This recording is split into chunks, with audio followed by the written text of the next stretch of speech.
At age 22, both individuals start from almost the exact same position. They live in the same city, earn similar salaries, and step into adulthood with identical expectations. Each has around $1,200 in their checking account, and their first paycheck comes in at roughly $1,900 after taxes. On the surface, there is no difference between them, but what separates them is not income, it's behavior. Very small decisions, made early, begin shaping their financial future in ways they don't yet realize.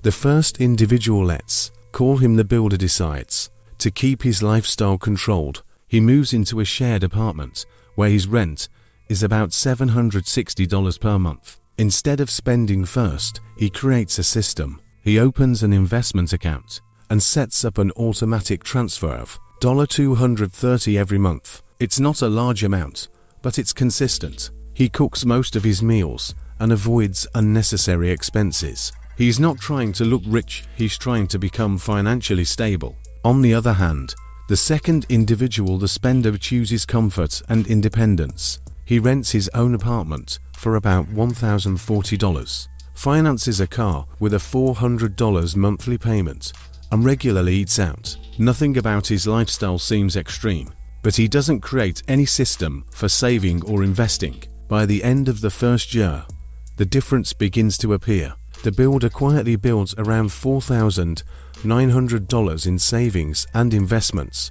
The spender, however, has only managed to save about $300 and has already accumulated close to $1,700 in credit card debt. At this stage, both still feel fine. The gap is small and life continues as usual, but the direction has already been decided.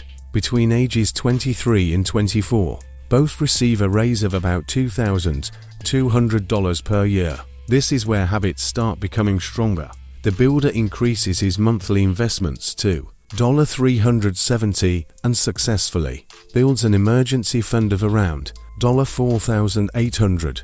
He also begins learning about index funds and low-cost investing strategies. His focus is not on quick money, but on long-term growth. Meanwhile, the spender upgrades his lifestyle again. He moves into a better apartment with rent increasing to about $1,280 and buys expensive furniture worth $1,600 using installment plans. Initially, it feels manageable, but once interest starts applying, the cost increases silently. By the age of 24, the financial gap becomes much clearer.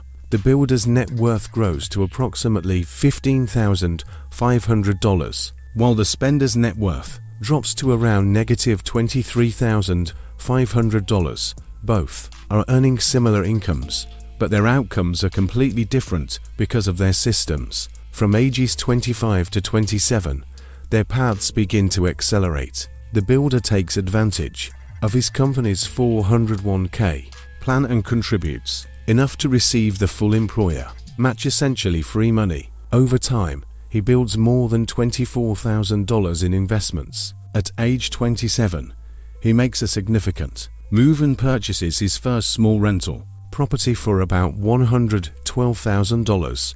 After covering expenses, the property generates around $620 per month in positive cash flow. This marks a major turning point as his money starts working for him. The spender, on the other hand, is also earning more, around $59,000 annually, but his lifestyle expands even faster.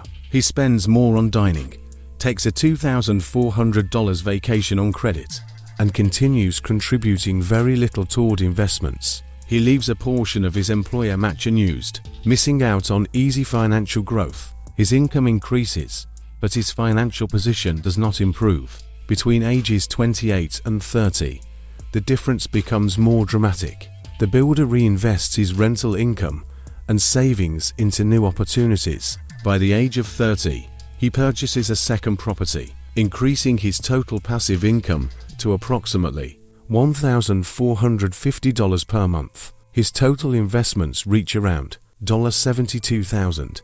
He maintains discipline and continues following his system. Meanwhile, the spender faces personal challenges. After a breakup, he ends up paying $1,580 rent alone. With limited savings, he withdraws $4,200 from his retirement account to cover emergencies, losing money due to taxes and penalties. His system begins to collapse under pressure. At age 30, the numbers clearly show the outcome of their decisions. The builder has a net worth of approximately $145,000, while the spender is left with around $16,000. The gap has widened significantly, even though both started at the same point. From ages 31 to 35, the builder enters a phase of scaling. He maximizes his retirement contributions, including both his IRA and 401k. He invests aggressively, but intelligently, and purchases another rental property. His net worth grows to over $410,000. At this point, his financial growth is driven more by his assets than his personal effort. The spender attempts to fix his situation by consolidating debt into a personal loan. However, without changing his habits, he ends up accumulating credit card debt again. He moves into a better neighborhood with higher daily expenses, and an unexpected medical bill of $4,600 pushes him further into debt. Between ages 36 and 40, the difference becomes undeniable. The builder optimizes his strategy. He sells one of his earlier properties and reinvests the profits into a larger multi-unit property, increasing his monthly passive income to around $2,800. He also consults a financial advisor, saving thousands in taxes and improving his overall strategy. His system is now fully developed and highly efficient. On the other hand, the spender faces a major setback when layoffs occur at his company. With only about $1,100 in savings, he struggles for several weeks, although he eventually finds a new job paying around $75,000. His financial situation remains fragile. There is no strong foundation to support him during difficult times. At age 40, the final outcome is clear. The builder reaches a net worth of over $1,050,000. His passive income is sufficient to cover his basic living expenses, giving him flexibility and control over his time. He has options to retire early, continue growing his wealth, or support his family without stress. The spender, however, has a net worth of approximately $60,000, most of which is locked in retirement accounts.